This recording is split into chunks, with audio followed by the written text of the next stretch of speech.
You probably already know that YouTube is the world's second biggest search engine. In fact, YouTube gets more searches than Bing, Yahoo, and Ask.com every day combined. But what you may not know is how you can rank your videos highly on YouTube so you can take advantage of all this traffic.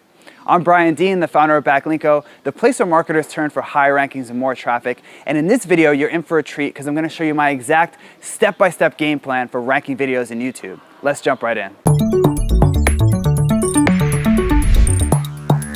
Your first step is to find a video keyword for your video. And this is really important because when you optimize your video around a video keyword, which is a keyword that Google says, this makes sense for us to show video results in Google, not only do you get traffic from within YouTube, but you get extra traffic from Google too. So search volume is important, but you want to make sure that you're also optimizing around video keywords. And video keywords tend to be things like how-to keywords, like how to surf, how to make French toast, reviews of products and services, tutorials, and also once you've chosen your video keyword and you're starting to script out your video. So this is where you plan out what you're going to say, what you're going to cover, what you're going to include.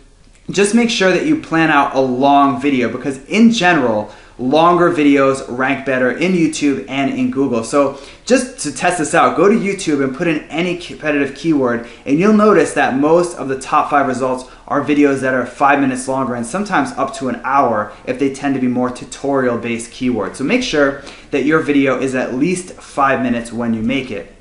So the next thing you want to do is make sure that your video is really high quality so that you can tap into these user experience signals that YouTube pays very close attention to, because unlike Google, which can look at things like links and authority, YouTube doesn't really have that ability, so they pay special close attention to user experience signals. The most important of which is audience retention, which is how much of the video people watch. And then the people tend to watch a lot of your video. It sends a very, very strong message to YouTube that you have a good video. And the opposite is true, right? If someone goes to your video, watches 10 seconds and leaves, and that happens over and over again, it doesn't really matter how well optimized your video is for keywords, YouTube isn't gonna show it in the search results or as a related video. Comments are also really important, right? Because that sends a message to YouTube that people are engaged with that video. They watched it, and not only did they watch it, but they actually took time to comment. So whenever someone leaves a comment on your video, you want to reply to encourage more people to comment.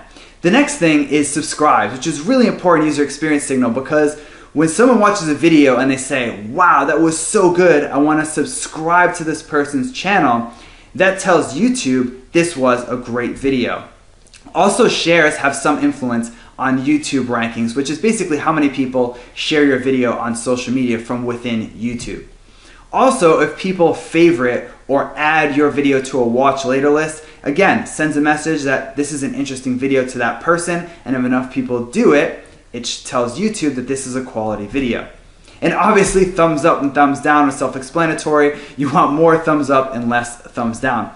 And an easy way to get more thumbs up on every video that you publish is to add an annotation to your video that asks them to like it. And you'd be surprised. I've found that this increases the likes of my videos by up to 10 times versus not having it. Because when most people are watching a video, they're not thinking, oh, I need to like this. A lot of people, it doesn't even enter their mind. And when you have a little annotation that's maybe in the middle or towards the beginning of your video that just asks for a like for maybe 20 seconds and then the annotation goes away, you'll notice that you get a lot more likes than if you just publish a video without that annotation.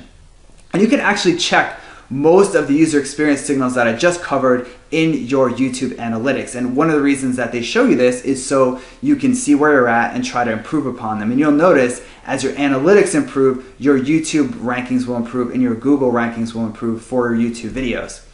So once you've covered that, once you've created a great long video optimized around a video keyword, it's time to get into the real on-video SEO part of your video, of your YouTube SEO. And the first step is to make sure that your file name contains your target keyword. And the reason I know this is important is because A, I've tested it, and also when you look at your video information, YouTube will show you the raw file that you uploaded. So it does keep track of the file name throughout the life of your video. And you don't want to keyword stuff or anything like that. Just make sure that your keyword is included once in your file name and isn't just a file name. So you want to put something before or after a keyword like video or YouTube or something like that to make sure that you show YouTube that you're not just trying to game the system.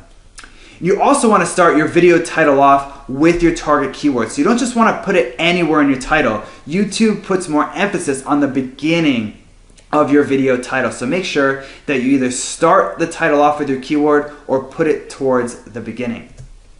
Next, you want to write a really long description. This is a mistake I see a lot of people make. They write like a 10-word description. And remember, YouTube and Google, they can't listen to your video. They can't watch your video. They use your title and description to determine what your video is all about. So the more information you give them, the better idea they have about what your video is about, and the higher they'll rank it for a bunch of different keywords. Tags are also somewhat important, not as important as they used to be. You just want to include your target keyword once in a tag and also some related keywords. And another pro tip is to include a popular channel name as one of your tags. So if you search for some keywords in YouTube and in Google and you notice the same channel comes up over and over again, take that channel name and put it as a tag in your video, and that'll help you show up for more related videos. So there's the related video in the sidebar, and also after you watch a video, they have a suggested video. And they pull this information from the description in your video and the tag, and they try to find relevant results. So when your tag matches a popular channel, when people are watching a video on that channel, your video will show up as a suggested video in the sidebar and also after the video. So next is channel authority. So we just talked about all the stuff you can do within one video, which is very important. But YouTube also looks at your channel as a whole and how it performs and how authoritative it is. And an easy way to get more authority on your channel is to get more subscribes, right? That's the #1 measure of the authority of your channel. And an easy way to do that is to create an attractive header and just channel page in general. And this is a smart passive income channel with Pat Flynn. And you can see how nice this is, right? If you landed on this channel, you wouldn't really hesitate to subscribe, would you? You'd say, wow, this is a lived-in channel, looks like a lot's going on, looks very professional. I'm gonna subscribe to this channel. So the more attractive your channel is, which is basically based on the header art mostly, the more subscribes you'll get. You also wanna put a call to action in videos. I've noticed this makes a massive difference. At the end of your video, just say, subscribe to my channel. You don't have to really push them or say it a bunch of times. Once is enough to significantly increase the number of people that subscribe to your channel after watching your video, which will also help that video rank. You can also add a subscribe annotation. I've tested this recently and this helps. So instead of just having, you just say subscribe to my channel, actually having a little graphic with an annotation so people can subscribe. So there you have it, my exact step-by-step system for ranking videos in YouTube. If you learned something new from this video, make sure to subscribe to my YouTube channel right now. And if you want exclusive marketing tips and case studies that I only share with subscribers, head over to backlinko.com and hop on the newsletter.